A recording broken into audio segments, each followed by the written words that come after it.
Good evening, YouTube. This will be a follow-up to the startup video. In the startup video, in the end of it, we got it running pretty good, but it was popping.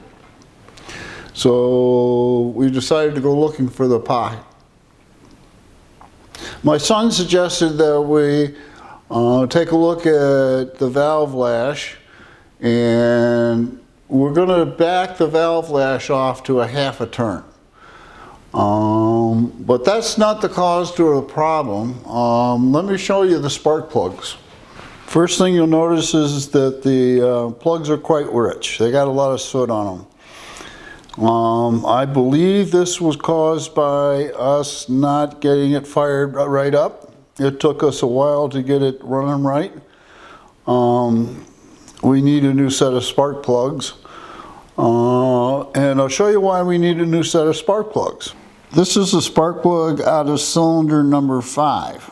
And if you look real careful, you can see that the insulator has slid down over the contact, the electrode. Now let me show you how it should normally look.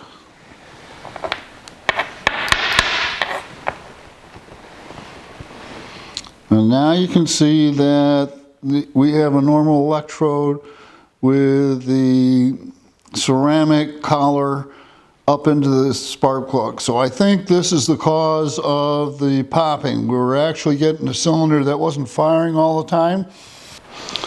The second thing we found when we took the valve cover off was that the rocker arms on the number 1 cylinder weren't in the center of the valves. So we're going to follow Edelbrock's procedure on moving the valve guide, moving the push rod guide to get the rocker arms to be more square to the valves. So let's do that. So these are the roller rockers on the number 1 cylinder. We have roller hydraulic lifters in here. So we have a full roller motor. Now the way we adjust, or in this case we're going to remove the rocker arms, is we have to loosen the lock nut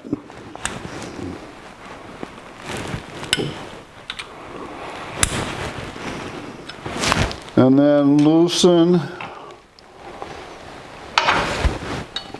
the adjusting nut.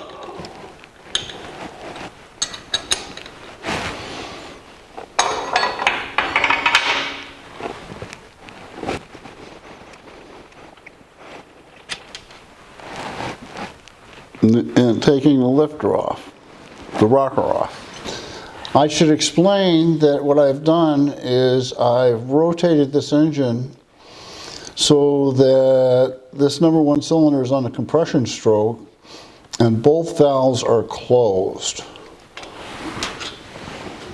So we have to loosen the rocker arm studs. And according to Edelbrock, they get torqued at 45 foot-pounds. And now with the studs loose, we can move the push rod guide around, and maybe we can get a better alignment on that rocker arm. Let me give you a close-up. Here is the push rod guide, and if I push it back and forth now that the studs for the rocker arm are loose, you can see I can move the push rods back and forth. And by doing so, I should be able to get a better alignment on that rocker arm. So let's see if we can do that. I'm being careful to place the lifters back in the same position they were in before we started. Now we can push this guide back and forth, and as you can see, the rocker arms go back and forth. And what we'll do is pick a happy medium here.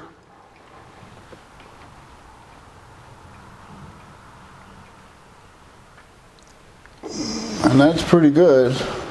And then what we got to do is tighten that guide down so it doesn't move.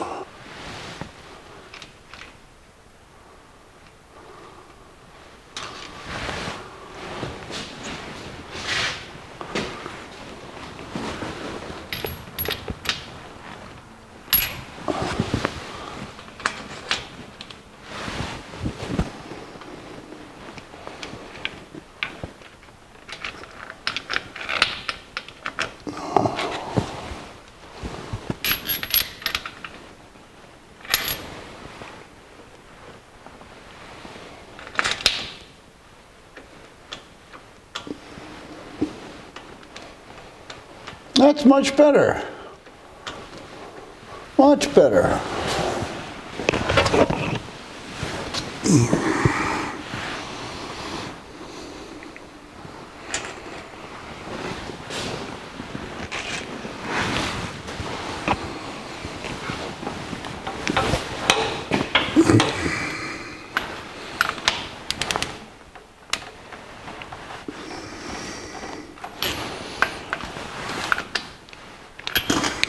Now what I'm doing is going real gentle here at the beginning so I don't move this guide plate.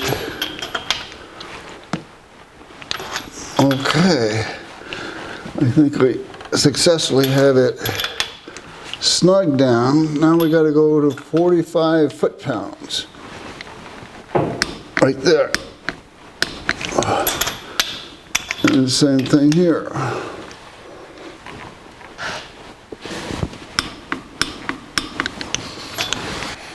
Now let's put the rocker arms back on and see if we move those guide plates.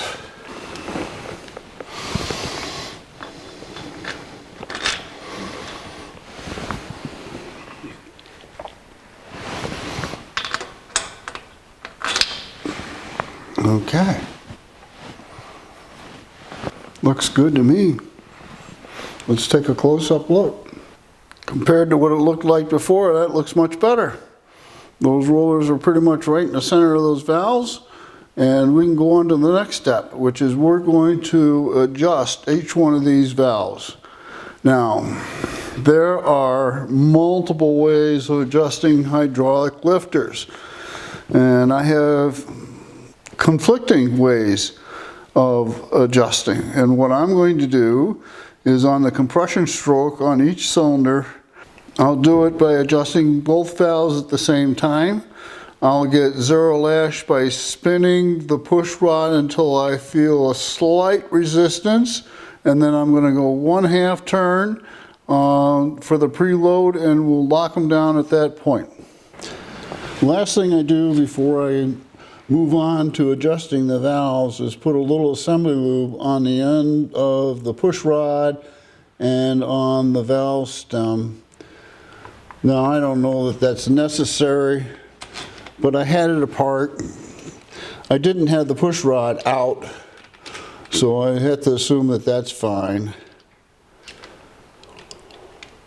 And now it's time to move on to adjusting the valves. What we're going to do is adjust valves now. And this is a hydraulic roller cam with roller rockers. That means we have to adjust according to the lifters being hydraulic. What we have to do is find zero lash. Once we find zero lash, we preload the lifter with 1/2 turn of the lifter adjusting nut, and then we lock it down with a locking bolt, and that makes that lifter adjusted and locked in position. So let's do that. Let's adjust the valves on the number 3 cylinder. The first thing we have to do is we have to get the number 3 cylinder on the compression stroke. And the way I do that is I just put my 2 fingers on the lifters and I bump the motor over. There's one lifter opening, there's the other lifter opening, and now they're both closed. So now it's on the compression stroke. Next thing I do is I loosen the lock nut.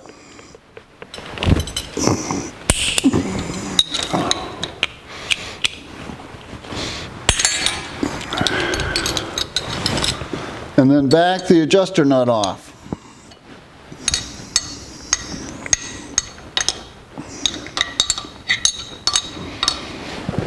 Now what we have to do, and there's several ways of doing this, is find zero lash.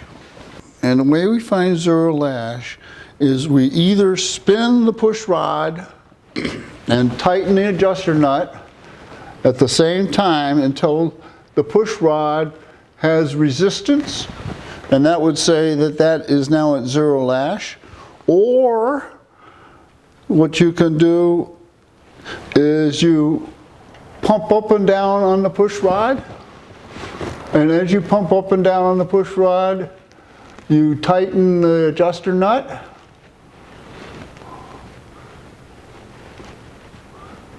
Until there's no more vertical travel.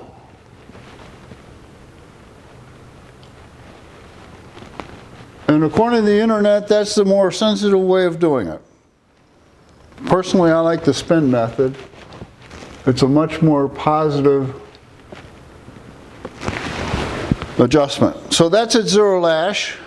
Now what we have to do is set the preload. And the way you set the preload is hold the lock nut and turn the adjuster screw a half a turn. And then we tighten the lock nut. And that valve is adjusted.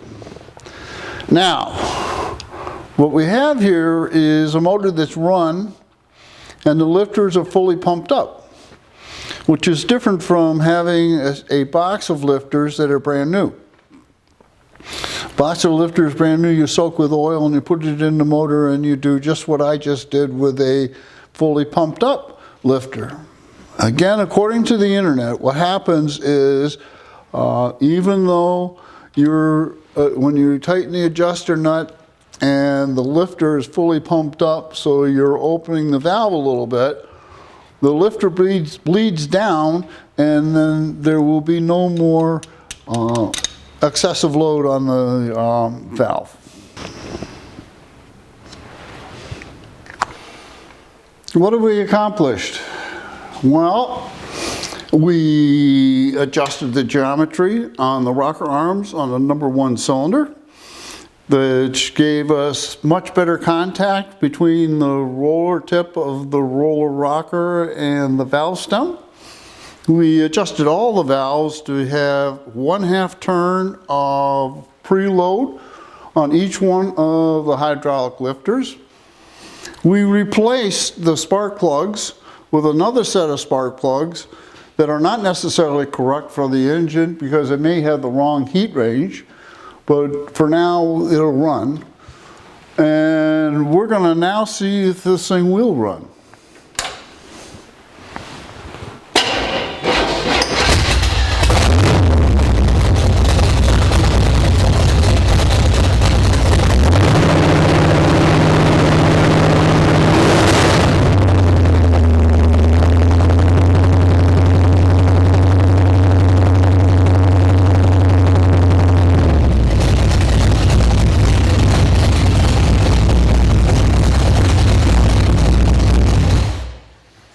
Okay, it'll run.